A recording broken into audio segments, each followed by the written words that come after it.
All right, so we're talking about trigonometry, and we're going to be using the calculator quite a bit. So let's make sure that we're okay with using the calculator for trigonometry. First thing, you got to understand there's more than one unit for measuring angles, just like there's more than one unit for measuring lengths of things. So we have to look at where we set these units in the calculator.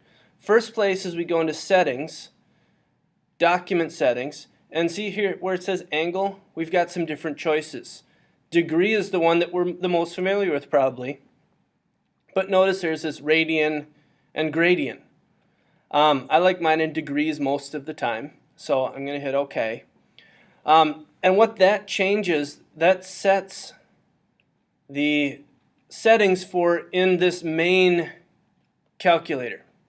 Now, if you're one of the people that uses Scratchpad all the time, if you're pressing this button to do all your calculators, the settings that we just set have no effect on this whatsoever. The place you have to go here is you have to roll your trackpad up to the drop-down arrow, Settings and Status, and Document Settings. You need to change it here. Those are two completely different sets of settings, and you need to make sure that you're using things in the right place. So now let's talk about a third way that we can do this.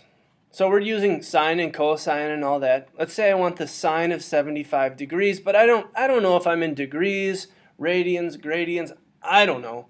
So what we can do is there's two places we can tell the calculator that it's in degrees right now. First place is this button with the question mark. There's a degree symbol.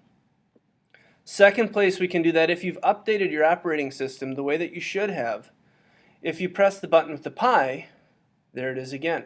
Notice the R and the G also, radians, gradians. Now we're telling the calculator it's 75 degrees. I don't care what setting you're in.